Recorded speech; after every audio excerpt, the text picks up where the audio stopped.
하나님 말씀 보셨습니다. 하나님 말씀은 에베소서 6장 1절부터 3절까지 말씀 보셨습니다. 신약성경 제 성경으로는 316페이지입니다. 신약성경 316페이지 에베소서 6장 1절부터 3절까지 말씀 찾으셨으면 제가 봉독하겠습니다. 자녀들아, 주 안에서 너희 부모에게 순종하라. 이것이 옳으니라. 내 아버지와 어머니를 공경하라. 이것은 약속 있는 첫 계명이니 이로써 내가 잘되고 땅에서 장수하리라. 아멘. 이 시간은 가정의 주일을 맞이해서 약속 있는 첫 계명이라는 제목으로 하나님 말씀 증거하도록 하겠습니다. 약속 있는 첫 계명.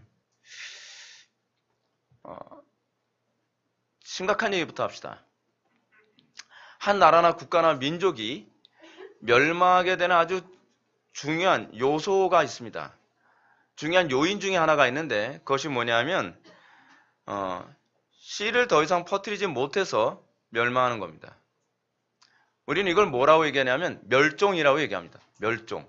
멸종이 뭐죠? 멸할 멸자에다가 씨 종자 써서 씨가 없어지는 겁니다. 이 멸종의 상당한 원인은 외부적인 요소보다 내부적인 요소로 작용하는 경우가 굉장히 많습니다. 그러니까 스스로 씨를 퍼뜨릴 능력이 없거나 씨를 퍼뜨릴 의지가 없음으로써 멸종이 돼버리고 마는 것입니다. 근데 이 멸종의 문제가 지금 우리나라 안에서 현실화되고 있습니다. 이게 현실화되지 않는데 여러분, 이 멸종이 서서히 이루어지니까 사람들이 이걸 의식하지 못해요. 의식하지 못하는 이유 중 하나 뭐냐면 종족을 번식시키는 이 행위가 굉장히 힘든 일이거든요. 여러분, 생명을 다음 세대로 유지시키는 이 행위가 얼마나 힘든지 아십니까? 특히 인간은 소위 짐승이 아닙니다.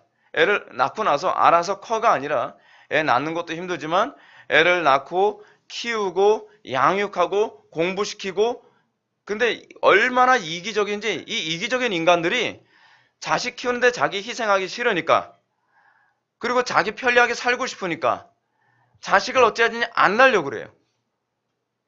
그리고 낳고 나서도 실수로 이렇게 어떻게 임신해서 낳고 나면 어떻게 해요? 이거를 버려요, 자기 자식을. 이게 얼마나 이게 쓰레기 같은 사고방식인지 모릅니다. 제가 지금 멸종에 관해서 얘기하고 있습니다. 지금 사실은 우리 나라의 멸종을 얘기하려고 하는 것이 아니라 기독교의 멸종에 관해서 지금 얘기하려고 하는 거예요. 근데 기독교의 멸종의 가장 심각한 문제는 뭐냐 하면 여러분들이 자녀들에게 이 예배를 가르치지 않은 것 때문에 멸종을 지금 맞이하게 됐다는 거예요. 여러분들 자녀들이 오늘 예배 실패했다고 했다는 것에 대해서 여러분 화 안 내죠? 여러분들의 자녀가 천국만 가면 예배 실패해도 된다고 생각합니까? 예배 실패하면 천국 못 간다는 인식을 왜 안 갖죠? 저는 오늘날 기독교가 너무 근본적인 부분부터 해결되지 않았다는 것 때문에 제가 분노가 치밀어요. 신앙생활이 뭔지를 몰라요. 뭔가 교회만 열심히 왔다 갔다 하면 신앙생활이라 자꾸 생각을 하죠. 여러분, 지금 우리나라 지금 어떤 상황인지 아세요? 지금 우리가 지금 배부르고 등 따스하고 지금 이렇게 살고 있는 것이 얼마나 오래 갈 수 있을 거라고 생각을 합니까? 제가 인터넷에서 통계를 찾아봤어요. 과거 2009년 통계에서 뭐라고 얘기했는지 아십니까? 2009년이면 여러분 몇 년 전입니까? 한 10년 전이죠. 정확히 얘기하면 9년 전입니다. 근데 2009년 통계를 보면 우리나라 인구 증가율이 1950년대 후반에서 1960년대 초까지 3%의 증가율을 벌였대요. 3%의 증가율. 늘고 있는 거죠. 근데 96년도에 와서는요, 1%대로 떨어졌어요. 이거 좀 먹고 살만할 때 그런 거거든요. 근데 여러분, 자식 안 낳는 사람들이 어떤 사람인지 아십니까? 돈 있는 사람들이 자식 안 낳아요. 살만한 사람들이 자식 안 낳아요. 가난한 사람들은 자식을 많이 낳아요. 제가 어떤 자매한테 이런 얘기 들은 적 있습니다. 저는 결혼하면 자식 안 낳을 거. 왜 안 낳으려고 하는데? 그랬더니 걔가 하는 얘기가 이런 얘기 합니다. 키우기 힘들어서요. 키우기 힘들어서. 그리고 미래가 어려워서. 근데 여러분, 정작 그 자매보다도 가난하고 그 자매보다도 여유가 없고 자매보다 학벌이 떨어지는 사람들은 자식을 더 많이 낳아요. 여러분, 미국 사람들 자식 얼마나 많이 낳는지 아십니까? 자녀들을요? 뉴질랜드 사람들 자녀 얼마나 많이 낳는지 아세요? 4명, 5명을 낳아요. 근데 우리는 지금 어떻죠? 뭐 사실 저부터도 자녀를 많이 낳지 못한 것 때문에 굉장히 안타까운데 우리는 자녀를 안 낳는 사람들이 점점 많아요. 못 낳는 게 아니라 안 낳는 거예요. 이게 얼마나 심각한 문제인지 여러분 아십니까? 우리는 재앙이 갑자기 하늘에서 불이 떨어져야 재앙이라고 생각하는데 서서히 오는 재앙이 얼마나 무서운지 알고 계세요? 2009년에 와서는 여러분 인구 증가율이 어느 정도로 줄었는지 아세요? 0.9%.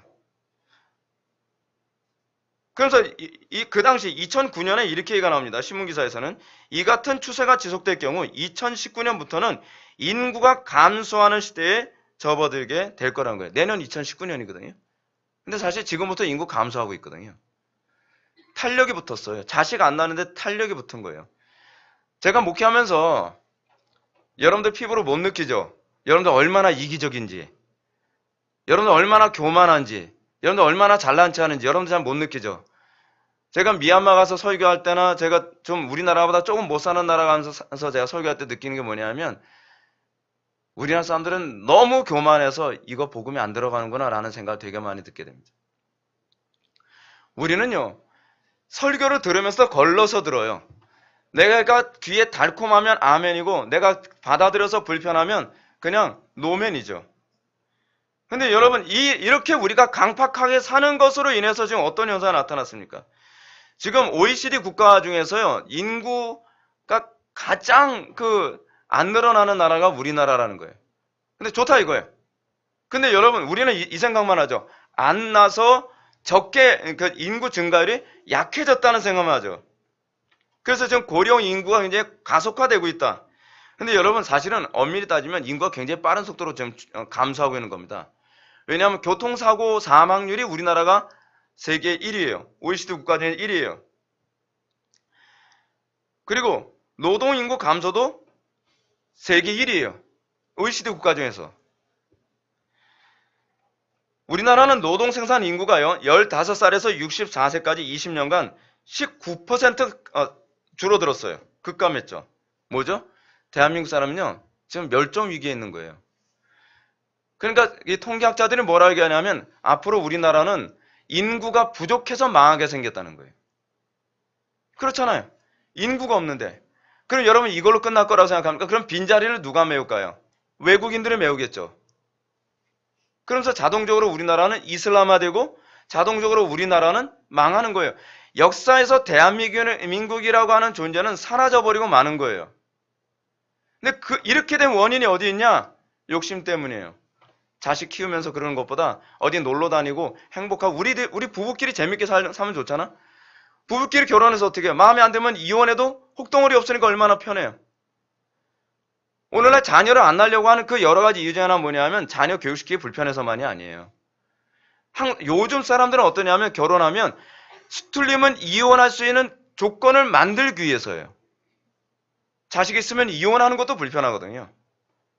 근데 여러분 결혼해본 사람들 알겠지만 어떻게 여러분 결혼해서 부부가 항상 좋을 수 있습니까? 여러분 아무리 목사라고 하더라도요. 친한 목사님들하고 얘기 나눠보면 이혼하자라고 하는 그런 말을 하고 싶을 때가 수십 번이었다 그래요. 근데 그거를 극복해 가면서 우리가 나이 들어 가는 거예요. 근데 우리는 이렇게 내 편한 대로 사는데 익숙해진 그런 시대를 스스로 만들어가려고 애를 쓰면서 세상을 재앙덩어리로 만들고 있죠. 제가 가정의 주를 맞이하면서 이런 심각한 문제를 언급하는 데 이유가 있습니다. 이 문제는 사실 오늘날 한국교회의 문제이기 때문에 그래요. 한국교회가 이런 얘기합니다. 한국교회 상당수의 목회자들이 오늘날 기독교는 소위 주일학교 인구의 숫자의 감소 때문에 나중에는 기독교가 문을 닫게 될 것이다. 그래서 어찌하든지 주일학교 전도 많이 하자. 뭐 부분적으로 맞는 얘기예요. 맞는 얘기예요. 그러면서 이런 얘기합니다. 각 교회마다 주일학교가 없는 교회가 점점 많이 늘어난다는 거예요. 개척교회들마다.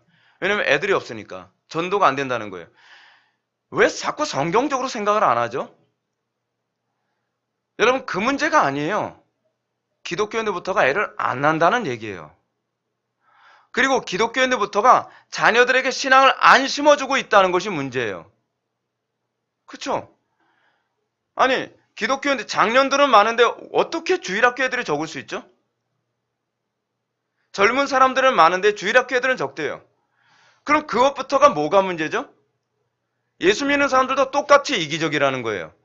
예수 믿는다고 말은 예수 믿는다는데 저는 그 삶이 변하지 않는 것은요. 저는 예수 믿는다고 저는 믿질 않아요. 사고방식이 불신자하고 똑같은데 그걸 어떻게 예수 믿는다라고 얘기할 수 있냔 말이에요.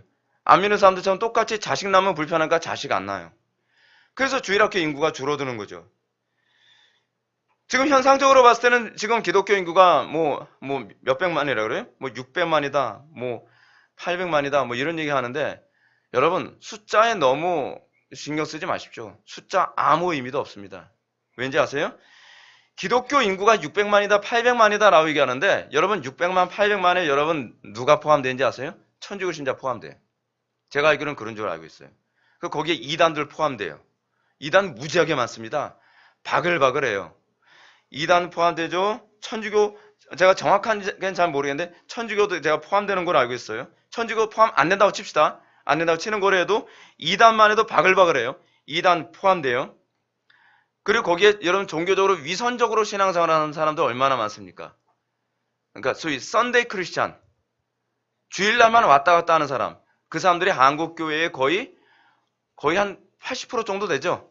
네, 80% 뺍시다. 과감하게 빼요.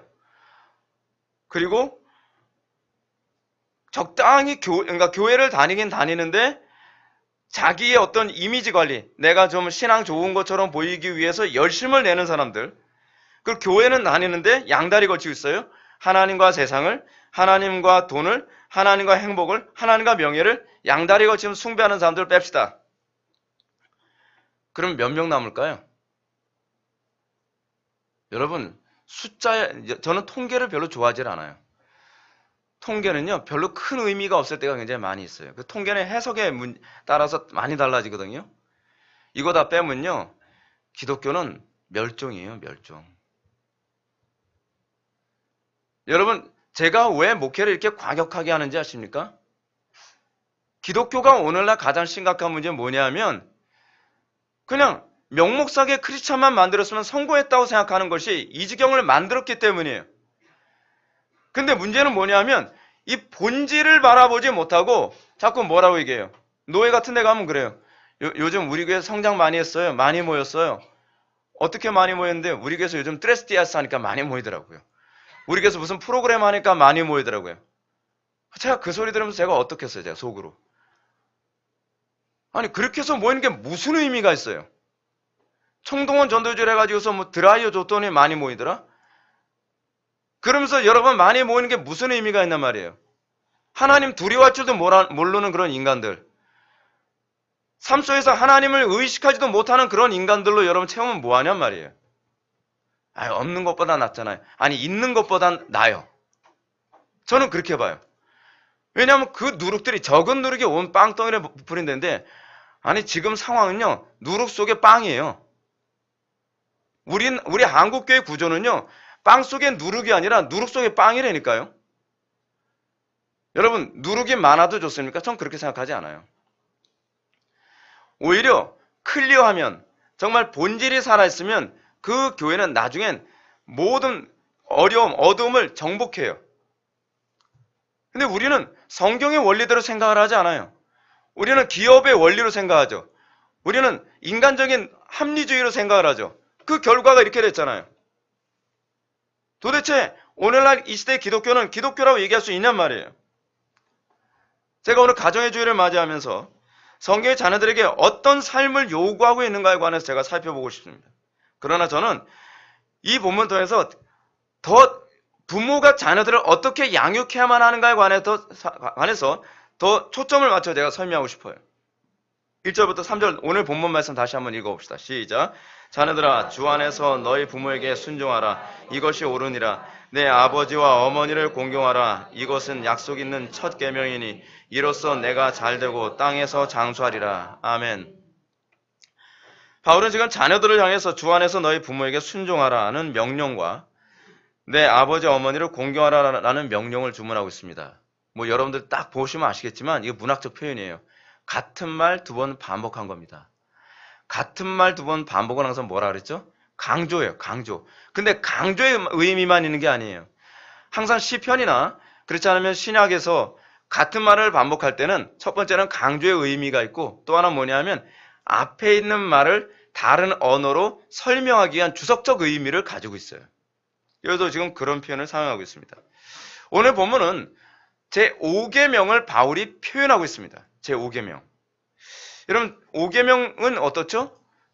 율법은 두 개로 나눠져 있습니다. 하나는 하나님을 향한 계명이라 해서 대신 계명이 있고 사람을 향한 계명이라고 해서 대인 계명이 있습니다. 근데 대인 계명의 가장 첫 번째 되는 계명이 뭐냐면 부모 공경이에요. 물론 제가 부모 공경에 관한 이 제5계명, 내 부모를 공경하라 라고 하는 이 계명은 좀 더 많은 설명이 필요한 계명입니다. 이 계명은 사실은 부모에게 공경하라 라고 하는 의미만 있는 것이 아니라 인간 관계를 충실히 하라는 의미를 가지고 있어요. 그래서 관계에 관한 얘기입니다. 관계에 관한 얘기. 저는 우리 교회 성도들한테 홈스쿨링에 관해서 자주 얘기하는데 제가 공교육 제도를 통해서 우리나라 아이들에게 나타나는 보편적인 문제가 뭐라고 생각하는지 아십니까? 사람들하고 인간관계에 맺을 줄은 몰라요. 인간관계를 맺는데 아이들이 거의 둔치가 돼버렸어요. 여러분들 어떻습니까? 여러분들 자녀가 좋은 대학 가면 그 인생이 뭐 탄탄대로로 착 펼쳐질 거라 생각합니까? 여러분 사회생활 해보셔서 아시죠? 사회생활은요 관계예요. 아무리 저 사람이 똑똑하고 실력이 뛰어나도 인간관계가 안 좋으면 그 사람은 그 사회 안에서 도태돼요. 근데 여러분 우리나라 밖으로 나가면 더 심각하다는 거 알고 계십니까? 우리나라 밖으로 나가면요 소위 신용사회이고 관계사회이기 때문에 인간관계 못하는 사람은요 사실은 아무것도 할 수가 없어요. 똑똑하고 실력 뛰어나도 너는 인간관계가 틀려먹어서 우리 회사에서는 있을 수가 없어. 근데 우리나라 사람들은 어떻게 된 것이 아이들이 공부 잘하고 뭐 실력만 있어서 좋은 대학 가면 얘가 인생을 잘 살 거라고 생각하는 거예요. 인생을 그렇게 살아봤는데 인생을 그렇게 모릅니까? 세상을 모르나요? 하나님께서 이 세상을 창조하셨을 때 이 세상은요 관계로 창조하셨다는 것을 우리들에게 말씀하고 계세요. 그래서 여러분 제5계명은 대신계명과 대인계명의 중간에 위치를 해요. 그래서 5계명은요 대신계명이면서 동시에 대인계명이에요. 내 부모를 공경하라. 그 부모가 누구죠? 본문은 육신의 부모다라고 하는 한정적 표현을 사용하고 있지 않아요. 내 부모. 이게 무슨 얘기냐면 너의 영적 부모, 육적 부모를 아우르는 표현이라는 거예요. 모든 관계의 시작이 어디서부터 시작되는지 아십니까? 부모와 자녀와의 관계에서 시작되는 거예요. 제가 홈스쿨링의 장점을 어디에 두고 있냐면 간혹가다 사람들은 이런 얘기합니다. 목사님 홈스쿨링 하게 되면 아이들이 인간관계 잘 못하지 않나요? 성경적으로 사고할 줄 모르는 거죠. 성경은 인간관계 기초를 어디에 두고 있죠? 부모와 자녀와의 관계. 근데 요즘 아이들이 학교 생활하면서 학교에서 관계는 잘할지 모르지만 부모와의 인간관계 못하는 아이들이 거의 대다수 아닙니까? 그렇죠? 그럼 그걸 인간관계 잘한다고 할 수 있나요? 모든 인간관계 기초는요. 부모와 자녀와의 관계예요. 그래서 미국 사회에서는 어떻게 생각하냐면 홈스쿨링 출신 아이들을 더 대학 들어갈 때 플러스 점수를 더 준대요. 왜냐하면 이 아이들은 부모하고 인간관계가 좋기 때문에 당연히 사회생활하는 데서의 인간관계에 훌륭한 어떤 모습을 보일 거라고 믿는 거죠. 근데 실제로 사회생활에 부모하고 인간관계 좋은 아이들 치고 사회생활에서 어떤 인간관계가 잘못된 아이들이 거의 없대요. 근데 우리나라는 정반대로 가고 있죠. 왜냐하면 성경적으로 사고를 하고 있지 않기 때문에 그래요. 부모하고의 인간관계를 통해서 사회생활의 인간관계를 다 배워요. 부모와의 인간관계를 통해서 우리는 인간관계가 무엇인지에 대한 기본을 배우죠. 요즘은 자녀들한테 존칭어 안 쓰잖아요. 그렇죠? 근데 부모와 자녀와의 관계에서 존칭어를 쓰면서 어떻게 해요? 윗사람 하고 관계 맺는 법 배우죠. 형제 관계를 통해서 또 관계 맺는 법 배우죠. 그리고 인생의 지혜를 배우죠. 근데 우리는 학교 생활을 통해서 아이들로 하여금 인간관계 하는 걸 잘 못하죠. 여러분 실제로 여러분들 아이들 학교 가서 인간관계 어떻게 하죠? 친한 애들끼리만 인간관계 하죠. 여러 아이들이 있는 곳에 있다고 해서 여러분 인간관계 잘하는 거 아니거든요. 오히려 부모와 인간관계를 잘 못하는 아이들이 학교 생활하면서 왕따를 당해요. 간혹 가다가 이런 얘기를 합니다. 제가 우리 아이들한테 저희 부모의 어떤 사고방식, 신앙관을 심어주면 사회생활, 학교 생활하는데 적응하는데 어려움이 있지 않냐. 여러분, 학교 생활하는데 적응을 못하는 아이들의 특징이 뭐냐면요. 대부분 부모와 인간관계 잘 못하는 아이들이 적응 못합니다. 부모와 인간관계 잘 된 아이들은 욕 한마디 안 하면서도 친구들하고 어울리는 법을 알아요. 그리고 친구들과 좋은 분위기를 걔네들이 연출해내죠. 그러니까 걔하고 있으면 마음이 편하니까 걔하고 자꾸 친해지려고 하는 이런 현상이 많이 생겨요. 여러분, 순진하고 착하다고 해서 인간관계 못한다고 생각을 하십니까? 그럼 여러분들 자녀 어떻게 키울 거예요? 악하게 키우겠어요? 일단은 사회생활 적응해야 되기 때문에 기독교인들이 그렇게 사고한다면 그건 기독교인이 아니죠. 그렇지 않습니까? 여러분, 우리가 이 제5계명을 우리가 묵상해야 될 게 굉장히 많습니다. 이 계명에서 요구되는 계명은 내 부모를 일단은 주 안에서 공경하라 라는 것을 우리에게 요구하고 있습니다. 이 명령은 대인계명에서 약속이 있는 첫 계명이라고 강조합니다. 여러분, 율법 1계명서부터 10계명 가운데서요, 약속이 있는 유일한 계명은 여러분, 내 부모를 공경하라 라고 하는 것밖에 없어요. 다른 계명은요, 약속이 없어요. 어떤 사람이 이렇게 얘기합니다. 무슨 소리입니까, 목사님? 2계명인가 3계명에도 약속이 있는 것 같은데요. 그 약속은요, 약속이 아니에요, 사실은요. 4계명이었나요? 그거는 경고예요. 약속에 관한 얘기는 이 5계명밖에 없어요. 그 얘기는 무슨 얘기죠? 그만큼 부모 공경이라고 하는 이 계명이 중요하다는 걸 우리들에게 얘기해 주겠죠. 근데 이 공경이라고 했을 때에 이 공경에서 약속하는 것, 약속이 무엇인가? 여러분, 이 부모 공경을 하나님 공경이란 말로 같이 알아들으십시오. 제가 말씀드릴 때. 어떤 약속을 보장해 주는가? 이로써 내가 잘되고 땅에서 장수하리라는 약속입니다. 다른 약속은 없어요. 오로지 이 5계명만 약속을 하고 있어요. 그럼 바울이 말하는 내가 잘되고라는 말과 땅에서 장수하라. 여러분들 자녀들이, 장수는 제가 좀 이따 제가 설명할 텐데, 여러분들 자녀들이 잘 되길 바랍니까? 부모 공경하는 것부터 가르치십시오. 요즘 성경으로 안 돌아가니까 아이들이 부모 공경하는 법을 가르치지 않으면서 잘 되길 바라요. 여러분, 하나님께서는 약속하신 법이 없어요. 여러분들의 자녀가 잘 되려면 부모에게 공손하게 하는 법을 가르쳐야 돼요. 그래서 여러분, 제가 그러잖아요. 부모한테 반말하도록 허용하지 말라고요. 제가 우리 교회 오면은 제가 여러분들한테 항상 요구하는 거 있잖아요. 자녀들이 반말하면 그것부터 고치라고. 네. 여러분, 이게요, 우리나라 언어는요, 존칭어를 사용하지 않으면 막말을 할 수가 있어요. 그렇죠? 그러다 보니까 요즘에 자녀들이 부모를 학대하거나 구타하는 그런 자녀들인데, 여러분, 구약시대 같으면요, 걔는 돌에 맞아 죽어요. 네. 여러분, 부모를 공경하라라고 하는 이 계명 안 지켰다고 돌에 맞아 죽는다는 건 뭘 의미하죠? 여러분, 율법 어겼다고 다 돌에 맞아 죽지 않습니다. 근데 부모 공경에 위배되는 아이들은 돌로 때려 죽였단 말이에요. 왜 그랬을까요? 이 계명이 그만큼 중요한 계명이라는 걸 강조하고 있는 거예요.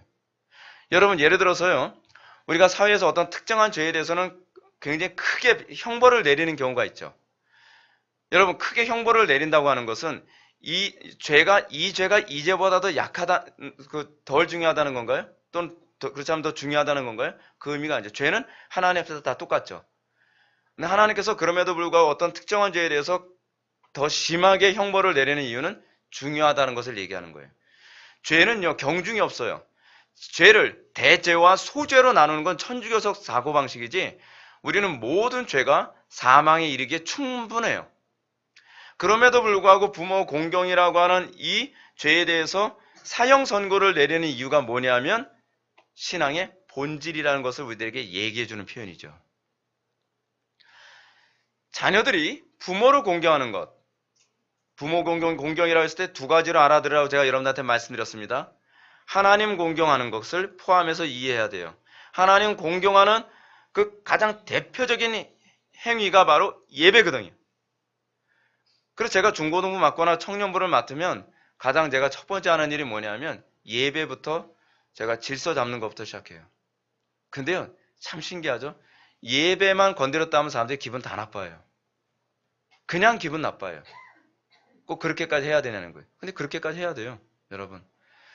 여러분들이 상당수의 그 목회자들이 착각을 하는 게 하나 있습니다. 아이들에게 교리를 가르쳐주면 나중에 예배를 잘 드릴 거라고 생각해요. 어떻게 생각을 해도 정반대로 생각하는데 은사가 그렇게 많은지. 하나님을 공경하는 법을 배우면 그 다음에 아이들이 교리를 배우려고 하는 의욕이 생겨요. 근데 하나님을 공경하지 않는 아이들이 교리를 왜 배울까요? 모든 교리가 하나님을 공경하라고 하는 교리인데 자기 본성 자체가 싫은데 그걸 왜 배우겠어요? 근데 내가 하나님을 공경해야 되면 어떻게 공경해야 되는지 알고 싶어 하니까 자동적으로 배우게 된단 말이에요. 순서가 틀렸어요. 제가 공부를 가르치는 방법에 대해서도 제가 이렇게 말씀드리죠. 공부를 먼저 가르치는 것이 문제가 아니라 공부를 즐거워하는 법을 먼저 가르치라고요. 칼 비테가 자녀 교육을 할 때에 칼 비테 그 자기 아들을 9살 때 5개 국어를 하게 만들었거든요.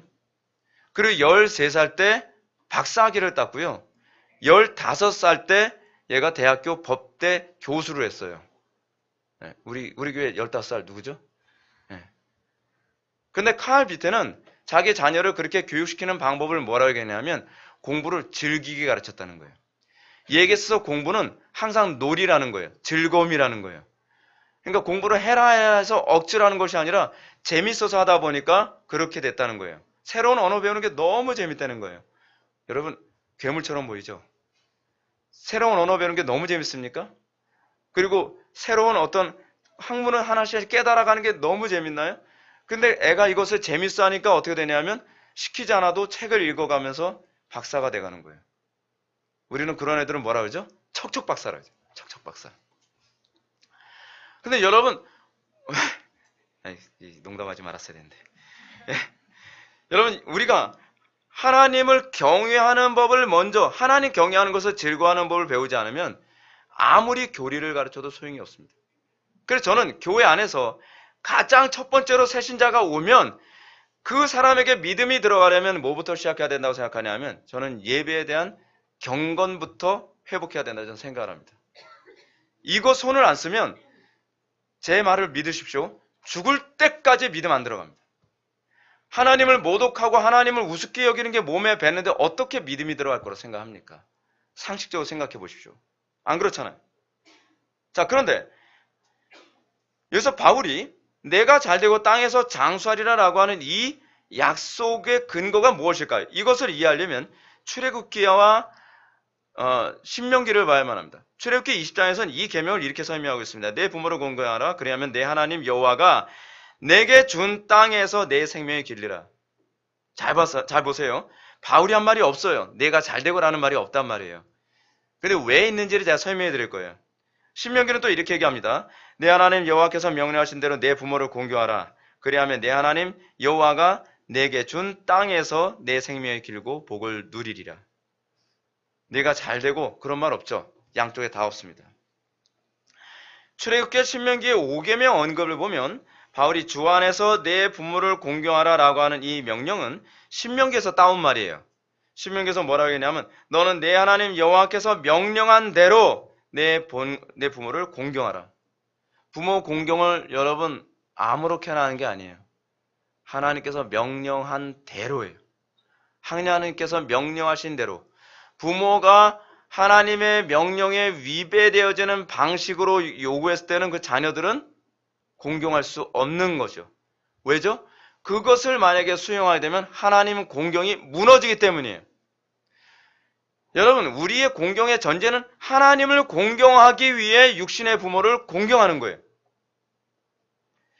육신의 부모를 공경하는 것이 궁극적 목표가 아니라 궁극적 목표는 하늘의 하나님 아버지를 공경하는 데 궁극적 목적이 있다는 거예요. 그래서 내 하나님 여호와를 하나님께서 명령하신 대로 공경해야만 하는 것이죠. 왜냐하면 지상의 부모는 영원한 참 부모이신 하나님의 그림자이며 하나님의 대리자에 불과하기 때문에 그렇습니다. 하나님은 육신의 부모를 통해서 하늘의 하나님 부모를 대리하고 하늘의 하나님을 아버지로 볼 수 있도록 하는 거예요. 여러분, 해밍웨이가 이 사람이 실존주의자거든요. 근데 해밍웨이가 일평생 믿음이 안 들어갔어요. 그리고 나중에는 해밍웨이가 여러분들 잘 알죠? 해밍웨이가 그 어떤 사람인지. 그 사람이 노인과 바다 뭐 그런 거 쓰고 뭐 바람과 함께 사라지다 뭐 그런 거 글 쓴 사람 아닙니까? 근데 해밍웨이가 나중에 이 사람 공산주의자 때였거든요. 이 사람이 실존주의자다 보니까 실존주의로 들어가야 되면 항상 공산주의로 가게 돼 있어요. 근데 이 해밍웨이가 나중에 제가 알기로는 쿠바에서 살다가 자살해서 죽은 걸로 알고 있거든요. 근데 그 이유가 있어요. 아버지가 개떡 같았거든요.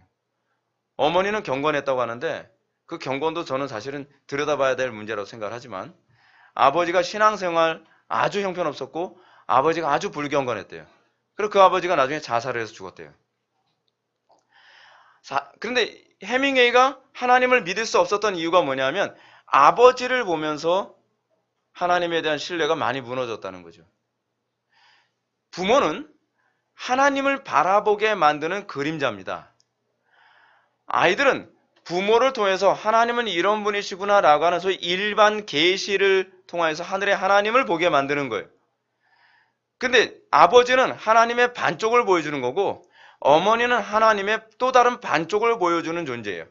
그래서 양쪽 부모가 하늘의 하나님을 보여주는 데 있어서 아주 중요한 역할을 하죠. 그래서 부모가 부모의 역할을 제대로 감당함으로써 이 아이들이 궁극적으로 하늘의 하나님을 바라보고 경외하고 또 공경하도록 만들어주게 하기 위해서 부모를 하나님께서 주신 거예요. 괜히 우리가 외로울까봐 자녀 주신 거 아닙니다. 부모를 주신 이유를 분명하게 알아야 돼요. 근데 우리는 자녀들을 왜 안 낳으려고 한다 그랬죠? 자녀 키우기 귀찮으니까. 자녀 키우면 나면 내가 인생 사는데 불편하니까. 실제로 뭐 그렇거든요. 실제로 여러분 자녀를 낳고 난 다음에 뭐 부부 동반 무슨 모임 한다 그래도 우리 집사람은 수시로 빠져요. 근데 그럴 수밖에 없죠. 애들을 돌봐야 되니까. 근데 우리는 인생의 궁극적 목적은 부부 동반이 아니거든요. 자녀들을 하나님의 영광을 위해서 양육하는 데 목적이 있는 거거든요.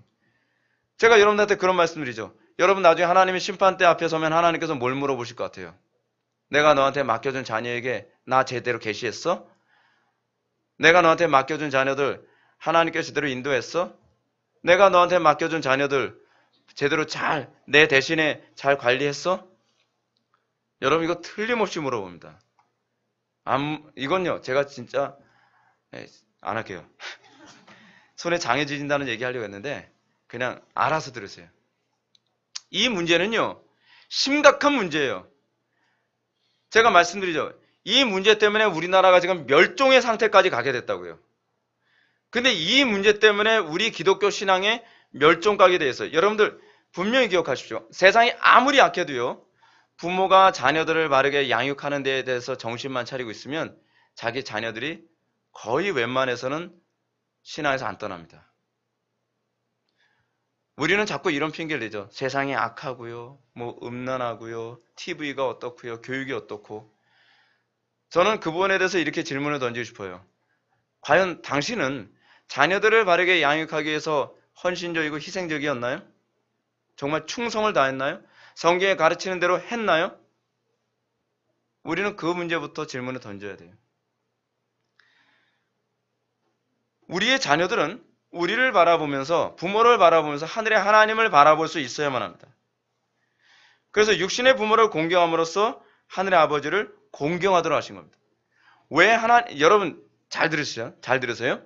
왜 하나님께서는 육신의 자녀들에게 부모를 공경하라고 요구했을까요?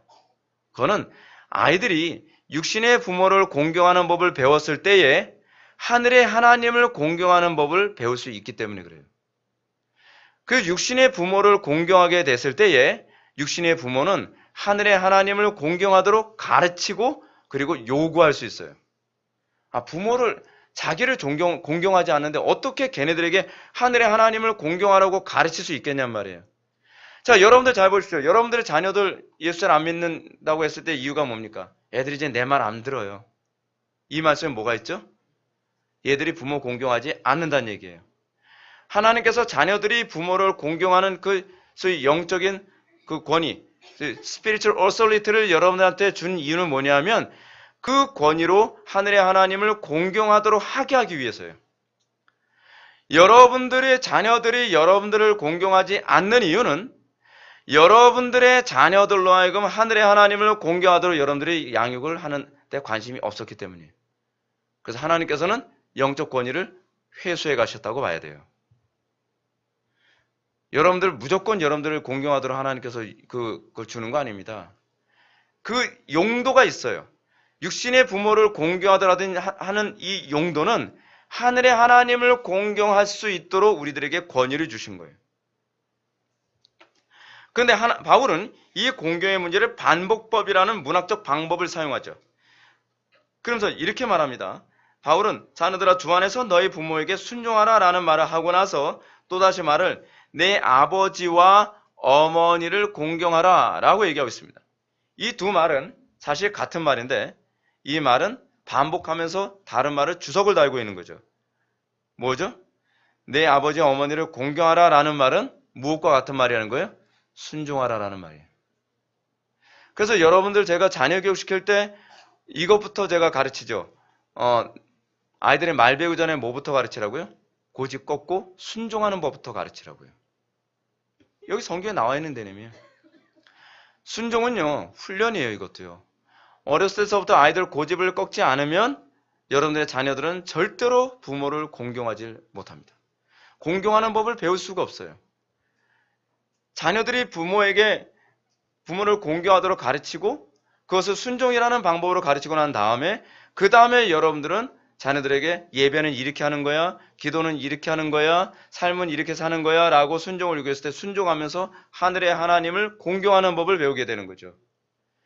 자녀들에게 순종하는 법을 가르치지 않으면 여러분들은 여러분들의 자녀들을 절대로 하나님을 공경하도록 가르칠 수가 없습니다. 요즘엔 부모들이 자꾸 자녀한테 져요. 그렇죠? 애들이 고집 피우고 애들이 땡깡 쓰고 애들이 들어 누우면 손을 못 써요. 손을 못 써요. 근데 그건 잘못하는 거예요. 들어 누우면 서도록 만들어야 돼요. 어떻게? 매를 들어서라도. 굉장히 비인륜적입니까? 비인격적인가요? 그렇지 않아요, 여러분. 이 말씀을 한번 바꿔서 봅시다. 우리가 하나님을 공경하는 방법이 어디에 있다는 겁니까? 순종에 있다는 것을 또한 우리들에게 계시해주고 있는 것입니다. 마치 예수님께서 하셨던 두 아들의 비유를 떠올리게 하죠. 이 비유에서 이렇게 말씀하시죠. 예수님은 아버지가 맏아들에게 가서 이르되 오늘 포도원에 가서 일하라 했더니 맏아들은 가겠노라 라고 말하고 나서 순종 안 하죠. 그런데 작은 아들, 둘째 아들에게 가서 또 그와 같이 말하니 대답하이르되 실소이다 하였다가 그 후에 뉘우치고 갔으니 그러면서 순종했다는 겁니다. 자, 우리는 구약에서 순종이 제사보다 낫다라는 말을 하고 있습니다. 이 얘기는 순종이 실제로 제사보다 낫다는 얘기가 아니에요. 순종이고 제사라는 얘기예요. 순종이 제사라는 문학적 표현을 사용하고 있는 거예요. 여러분들은 순종하지 않아도 신앙이 있다고 생각하죠. 저는 믿음은 있는데요. 순종이 잘 안 돼요. 그러면요, 그냥 간단한 거예요. 믿음이 없는 거예요. 그거 자꾸 복잡하게 생각하지 마세요. 그게 성경의 논리예요. 우리가 순종하지 않는 것은 믿음이 없기 때문이에요. 믿음이 약하다고 이렇게 갖다 붙이지 마세요. 믿음은 있고 없고에 관한 문제지 모호하게 얘기하면 여러분들에게 불리해요. 그러면서 예수님이 그 유대인들에게 묻습니다. 제자들에게 물은 게 아니에요. 유대인들에게 묻습니다. 그 둘 중에 누가 아버지의 뜻대로 하였느냐? 둘째 아들이니이다. 유대인들 말은 잘하죠. 대답은 잘합니다. 그래서 예수님께서 결론적인 내용을 다음과 같이 말씀하십니다. 예수께서 그들에게 이르시되 내가 진실로 너희에게 이르노니 세리와 창녀들이 너희보다 먼저 하나님 나라에 들어가리라. 무슨 얘기죠? 순종하지 않는 너희들은 믿음이 있다고 아무리 얘기해도 너희들은 하나님 나라에 못 들어가. 근데 정작 너희들이 봤을 때 죄인이라고 생각하는 쟤네들은 순종했기 때문에 하나님 나라에 들어간다는 얘기예요. 공경이 뭐죠? 순종이 공경이라는 거예요. 순종이. 이 말씀은 마치 이걸 떠올립니다. 이 백성이 입술로는 나를 공경하되 마음은 내게서 멀도다. 우리는 입술로는 얼마나 하나님 공경하는 것처럼 얘기합니까? 입술로는 우리가 얼마나, 여러분 보세요. 입술로는 우리가 막 교리도 얘기하고 예수는 이렇게 믿어야 돼. 설교는 이렇게 해야 돼. 여러분들 사실은 목회자가 설교할 때 여러분 잘 판단하잖아요. 저 목사는 설교할 때 여기 테크닉이 문제야. 교리는 저렇게 하는 게 아닌데. 좋아요. 맞고 틀리면서 여러분들이 맞다고 칩시다. 근데 문제는 뭐냐 하면 여러분들 그렇게 순종하고 살아가냐는 문제예요. 여러분 판단은 누구나 다 할 수 있어요. 예를 들어서 여러분 복싱 경기에 보십시오. 복싱 경기 봤을 때 우리는 말로는 쉽죠. 상대방이 복싱만 했을 때 거기서 훅을 날려야지 거기서 왜 잽을 날려? 그러면 이 사람이 권투하던 사람이 튜브에서 튀쳐나오고 싶겠죠. 네가 해봐. 얼굴 가드하기보다 바쁠걸? 그렇잖아요. 문제는 뭐냐면 우리가 하나님 말씀대로 순종하지도 않으면서 다른 사람의 죄악을 보려고 했을 때 여러분들의 눈에 사실 뭐가 가리고 있는지 아세요? 들보가 가리고 있는 거예요. 그래서 남의 눈에 티는 잘 보이죠. 여러분 복싱 경기하는 사람들이 그 운동선수가 잽 하나 날리기 위해서 그 잽 한 번 날리기 위해서 얼마나 많은 노력을 했는지 알고나 계십니까? 근데 그때 잽 하나 제대로 못 날린다고 우리는 쉽게 얘기하죠. 그 티를 우리는 잘 보죠. TV로요. 근데 정작 우리의 눈에 들보는 안 보이죠. 이게 바로 우리의 사악함이 우리의 타락함이라는 거예요. 신앙은 순종이 신앙이에요. 그래서 바울은 끊임없이 순종이 믿음이라는 용어로 자꾸 바꿔서 얘기를 많이 해요. 우리 어떻습니까? 우리는 입술로는 경건한 얘기 많이 하죠. 입술로는 우리는 얼마나 지식에 관한 얘기를 많이 나열합니까? 근데 문제는 무엇이죠? 마음은 하나님께서 멀죠. 그런데 제가 오늘 본문을 통해서 여러분들에게 말씀드리고 하는 것은 사실은 이게 아니에요. 더 본질적인 걸 얘기하려고 합니다. 저는 바울이 제5계명을 약속에 있는 첫 계명이라고 언급하면서 부모 공경해주는 약속의 내용을 내가 잘되고 땅에서 장수하리라고 약속했다는 점입니다. 여러분 바울은 왜 제5계명에 언급되지도 않은 표현을 사용하면서 이렇게 얘기하고 있을까요? 그죠? 우리 이 부분에서 좀 고민해야 돼요. 잘되고라는 말이 없거든요. 장수하고라는 말은 우리가 이해할 수 있지만 그것도 장수하고라는 말도 사실은 더 정확한 그 워딩이 뭡니까? 땅에서 오래 산다는 말이거든요. 자, 여러분들은 하나님을 잘 믿는 사람, 또 부모 공경하는 사람 실제로 장수하나요? 잘 되나요? 별로 그렇지도 않아요. 예. 성경이 틀렸나요?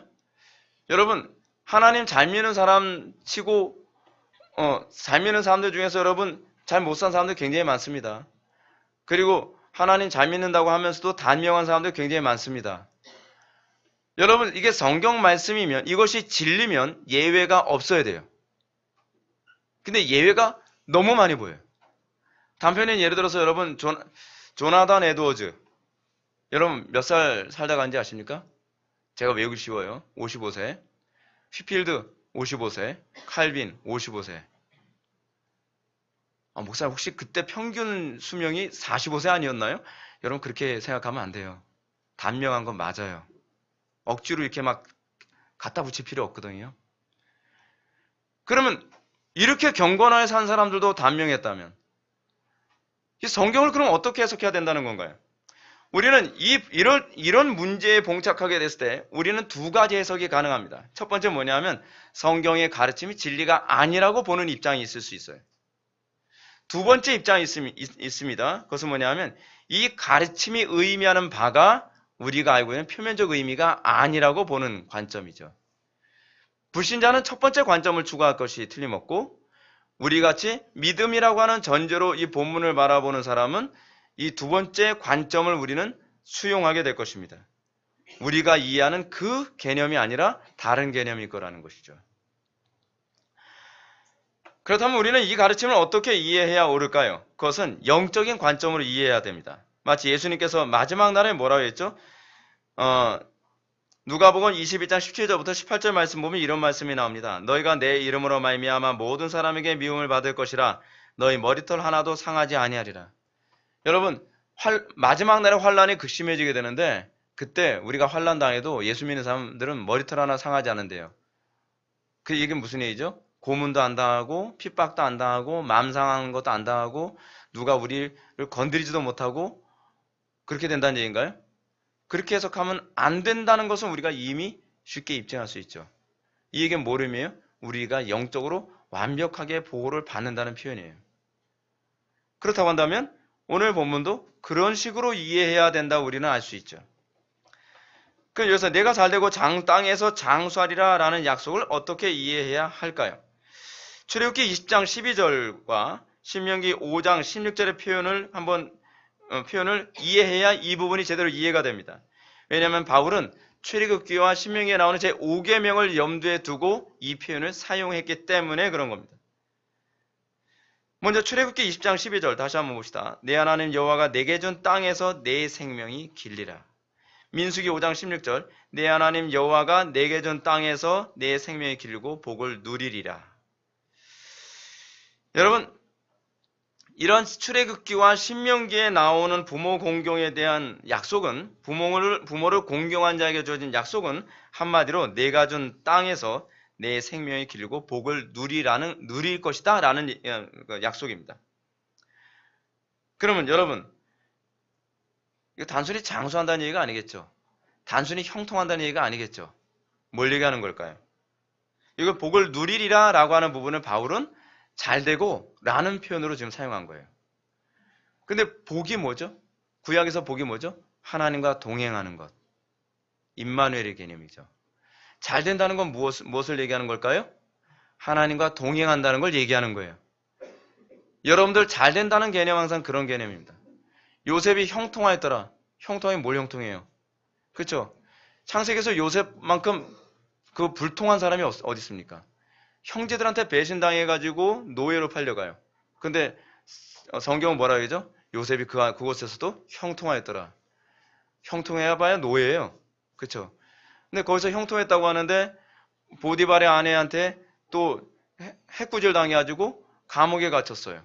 근데 감옥에 갇힌 요셉에게 뭐라 해요? 그가 감옥에서도 형통하였더라. 뭐죠? 그래봐야 죄수예요. 형통해봐야 얼마나 형통해요. 무슨 표현이죠? 그가 그 가운데서도 하나님과 동행하였더라. 그가 노예 생활에서도 하나님과 동행하였더라. 그가 죄수 생활 가운데서도 하나님과 동행하였더라. 그 표현이에요. 그게 성경이 얘기하는 잘되고 그것이 성경이 얘기하는 복되다라고 하는 얘기죠. 제가 목회를 하면서 제가 관심을 갖는 게 그거예요. 저는 얼마나 많은 사람들이 모이고 얼마나 의리의리한 예배당을 짓고 살아가느냐가 저는 잘되고 형통하는 것이라고 생각하지 않습니다.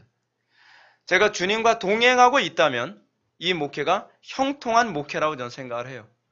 여러분들 가정에서도 여러분들이 어려움 당하고 있다 할지라도 그 가운데서 여러분들이 주님과 동행하고 있다면 그것이 형통하는 것이고 그것이 잘 돼가고 있는 거예요. 세상 사람들 봤을 때 핍박당하고 있는데 뭐가 잘 돼가고 있습니까? 난 그래도 하나님과 동행하고 있어요. 그게 잘 돼가는 거예요. 여러분들의 자녀들에게 잘 돼가는 게 무엇인지를 가르칠 때 그걸 가르쳐야 돼요. 하나님하고 멀리 떨어졌는데 좋은 대학 갔어요. 너 형통한구나. 그걸 간증이라고 세우는 교회는 도대체 뭔지 모르겠어요. 주의 성수도 제대로 안 하고 하나님을 두려워할지도 모르고 하나님 의식하지도 않으면서 살아가는데 사회적으로 형통하고 잘되고 성공하고 출세하고 행복하게 살고 때 되면은 해외여행 떠나고 때 되면은 막 좋은 집에서 의리의리하게 수영장 딸리고 그런 집에 살고 있으니까 저 사람은 무슨 복을 받아가지고 예수 믿고 예수도 잘 안 믿는 것 같은데 저렇게 형통하나? 형통한 게 아니에요. 불통한 거예요. 거기서 관점의 차이가 있어요. 신자의 관점과 불신자의 관점이 있죠. 우리들이 자녀들에게 가르쳐야 되는 것은 형통이 그게 형통이야 라고 가르치는 거죠. 따라서 우리가 좀 더 이 삶의 영역을 우리의 삶의 영역에서 우리가 생각한다면 하나님께서는 우리가 주님 안에서 육신의 부모를 공경하는 것은 영혼의 아버지 대신 하나님을 공경하도록 양육한다면 그들에게 뭘 주신다는 거예요? 하나님의 나라를 주신다는 거죠. 하나님께서 그들과 동행한다는 것을 얘기하는 거죠. 그 땅에서 생명의 길리라. 무슨 얘기죠? 너희 가정이 하나님의 나라가 오래오래 지속될 것이다. 조나단 에드워즈 히필도 그러지 않았습니까? 하나님 공경하며 살면서 그의 삶이 하나님과의 관계에서 오래오래 지속됐잖아요. 예외가 없어요. 여기는 단 한 사람에게도 예외가 없어요. 근데 저는 이 부분과 관련해서 서론에서 언급했던 부분을 다시 언급하고 싶습니다. 서론에서 저는 영적 인종의 멸종에 대해서 얘기했습니다. 소위 우리는 셋 족속 또는 셋의 후예라고 우리는 그렇게 얘기합니다. 영적 이스라엘이라고 하는 신약적 표현을 사용합시다. 우리는 영적 이스라엘로 부름받았습니다. 근데 지금 영적 이스라엘이 멸종하게 생겼습니다. 영적 이스라엘이라고 하는 사람들이 지금 어떻게 살아가고 있죠? 여러분, 오늘날 이 시대는요, 마치 우리의 자녀들은 노아의 때처럼 가인의 후손들과 섞여서 육체가 돼가고 있는 형편 속에 있죠. 그렇죠? 노아 시대에 하나님께서 세상을 진멸할 수밖에 없었던 것은 세상 사람들이 불경건해서가 아니에요. 그들은 그냥 불경건해요, 원래. 그들의 문제는, 그 당시의 문제는 무엇이었냐면 셋의 경건한 후손들이 가인의 불경건한 후손들과 혼합됐다는 게 문제인 거예요. 구별됨이 없는 게 문제예요. 여러분, 정치가 문제라고 생각합니까? 사회가 문제라고 생각합니까? 아니에요. 문제는 기독교가 문제예요. 근데 우리는 자꾸 우리 자신을 뒤돌아보려 하지 않죠. 우리는 우리 자신부터 회개하러 들지 않죠. 우리부터 불경건하고 우리부터 우리의 자녀들로 하여금 하나님 경외하는 법을 가르치지 않고 있으면서 우리는 뭘 얘기해요? 세상이 썩었다라고 얘기해요. 아니요. 당신이 썩은 거예요. 그렇잖아요. 그래서 지금 우리나라의 가장 심각한 문제는 뭐냐면요. 경건한 세대의 멸종이에요. 도대체 여러분 요즘 초등학생 중에서 경건한 아이들 보셨나요? 요즘 중학생 아이들 중에 경건한 아이들 보셨나요? 고등학생 아이들 중에 경건한 아이들 보셨나요? 별로 불경건한데 얘도 부모님이 기독교인이래요. 무슨 기독교인지 모르겠어요, 저는. 그렇잖아요. 오늘날 전 세계 교회가 처한 상황은 노아의 때와 그다지 다르지가 않습니다. 예수님도 노아의 때와 같이 인자의 임함도 그러하리라 라고 얘기했습니다. 이제 주님께서 오실 날이 점점 가까이 오는데 주님께서 오실 날도 그러하리라. 뭐가 그렇다는 거죠? 노아의 때 여러분 어떤 일이 벌어졌죠? 예수님이 노아의 때 동성애가 심했고 노아의 때 살인과 폭력이 심했고 예수님은 그런 거 언급을 안 해요. 예수님은 뭐라고 언급하셨죠? 여러분 예수님은 사실은 그 현장을 직접 보신 분이에요. 그렇죠? 하나님이시니까. 근데 하나님이신 예수님이 그 노아의 때를 진단할 때 이렇게 진단하고 계세요. 홍수 전에 죄를 범했고가 아니라 홍수 전에 노아가 방주에 들어가던 날까지 사람들이 먹고 마시고 장가들고 시집가고 있으면서 홍수가 나서 그들을 다 멸하기까지 깨닫지 못하였으니 인자의 임함도 이와 같으리라. 지금 우리나라 사람들 깨닫지 못하잖아요. 나라가 망할 지경이 점점 가까이 가도 전혀 깨닫지 못하죠. 근데 더 심각한 건 기독교가 지금 멸종될 위기에 처해 있는데도 전혀 깨닫지 못하죠. 그 이유가 뭐죠? 간단하죠. 일상의 문제. 사람들이 먹고 마시고 장가들고 시집가는 이 문제, 이게 너무 중요하거든요. 입에 풀칠하는 문제 안 중요합니까? 중요하죠. 당장 배고픈데. 여러분 장가가는 문제 중요하지 않나요? 중요하죠. 근데 문제는 뭐냐면 그 육신의 문제를 더 중요시 여기는 것 때문에 하나님을 등한시하고 그것이 소위 세속화되어진 세쪽속들, 세속화되어진 소위 영적 이스라엘의 소위 육체화되어진 모습이죠. 육체화라고 하는 그 표현이 뭔지 아세요? 육신의 요구에 더 민감해진 상태를 표현하는 거예요. 영적화라고 하는 것은 영적 요구에 더 민감한 사람이죠. 노아의 때 사람들이 육체가 되었다는 말은 바로 이걸 얘기하는 겁니다. 경건한 셋 후손들이 가인의 후손들과 같은 죄악에 참여했단 말이 아니라 경건한 셋 후손들이 도덕적으로 문란하게 살았단 말도 아니고 그들이 하나님을 공경하는 삶보다는 세상의 것을 더 중요시 여기는 삶을 살아갔다는 걸 얘기하고 있는 거예요. 엄청난 죄악을 얘기하는 것이 아니에요. 근데 사실 이게 엄청난 죄악이거든요. 예수님께서 한 사람이 두 주인을 섬기지 못할 것이니 혹 이를 미워하고 저를 사랑하거나 혹 이를 중이고 저를 경히 여김이라. 사람이 너희가 하나님과 재물을 겸하여 섬기지 못하리라. 우리는 육체이든지 그렇잖아. 우리는 영적이든지 둘 중에 하나예요. 이런 경고를 무시하고 재물을 겸하여 섬기려는 태도가 노아의 때와 같은 결과를 초래하게 되는 것입니다. 여러분 신앙생활하기 힘들죠? 앞으로는 더 힘들 거예요. 지금 힘들다고 나가 자빠지면 앞으로는 더 힘들 거예요. 이걸 힘들다고 생각합니까, 여러분? 성경이 얘기하는 믿음 지키기가 힘든 것에 관해서 지금은 아직 시작도 아닌데. 근데 이걸 믿음 지키기 어렵다고 얘기하면 어떻게 해요, 여러분? 믿음 지키기 힘든 건요, 앞으로 가면 더 힘들어져요. 이런 문제의 원인을 십계명의 제5계명은 가정교육에 두고 있다고 가르칩니다. 하나님은 자녀들에게 어렸을 때서부터 하늘 아버지 하나님을 공경하도록 가르쳐야 된다고 우리들에게 계명을 통해서 가르치고 있어요. 하나님께서 우리에게 자녀를 주신 목적은 사실은 경건한 세대를 양육하도록 하는 데 있습니다. 사실은 경건한 세대가 멸종되지 않도록 하는 것이 창세기에서 계속적으로 우리들에게 명령하는 바거든요.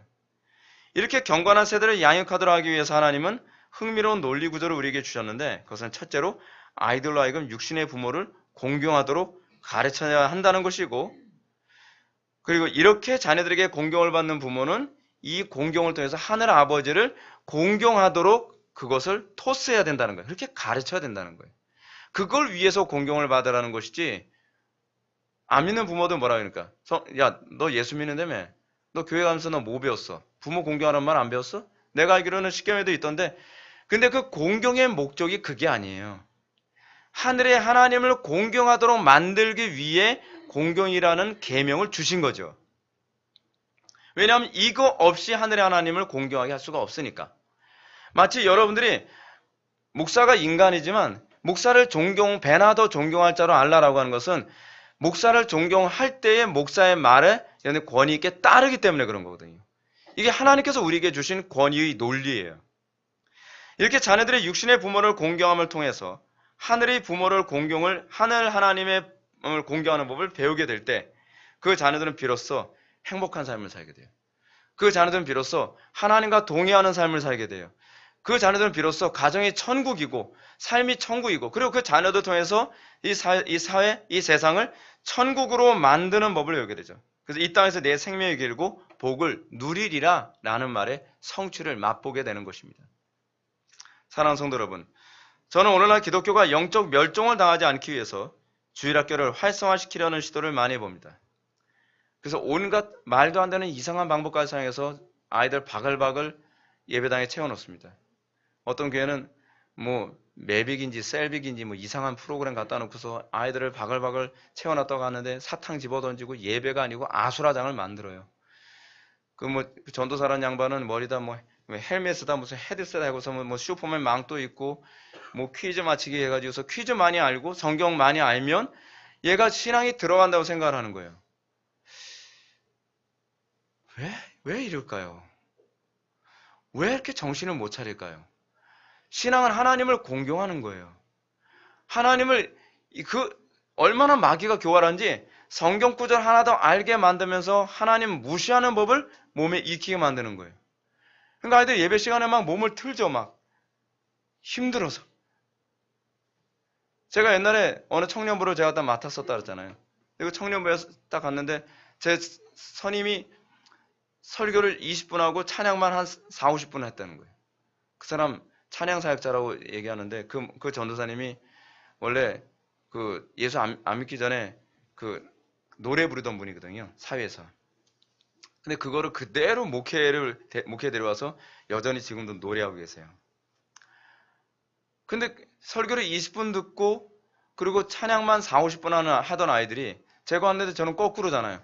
찬양만 한 20분 그리고 설교를 1시간 20분인가 했다가 애들이 다 졸도하는 광경까지 왔어요. 애들이 막 이래요. 거의 돌아가시더라고요. 애들이 하나님 공경하는데 훈련이 안 된 거예요. 훈련이. 하나님 공경하는 걸 배우고 나니까 아이들의 삶이 바뀌는 거예요. 아이들의 눈빛이 달라져요. 아이들의 삶 속에서 하나님의 영광이 나타나요.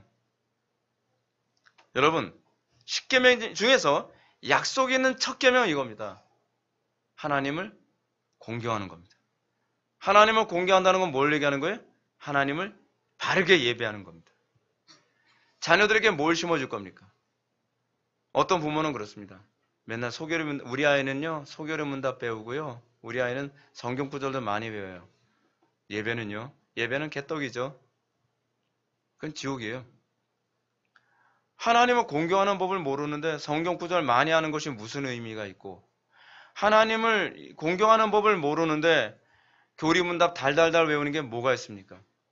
여러분 나중에 지옥 가보시면 알 텐데 저는 지옥에 안 갈 거라서 저는 잘 모를 것 같아요. 근데 지옥 가보면 여러분 알겠지만 거기에 소개를 문다 달달달 외우면서 지옥에 있는 사람들 많을 겁니다.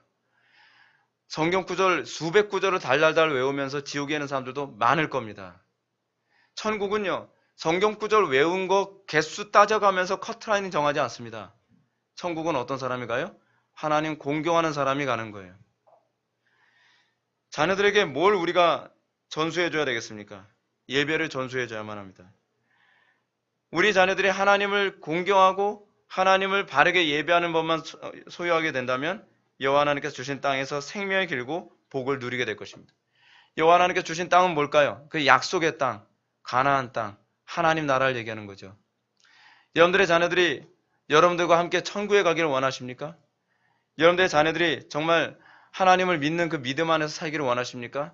다른 거 다 접고 아이들에게 예배를 생명처럼 여기는 법을 가르치십시오. 하나님 공경하는 법을 가르치십시오.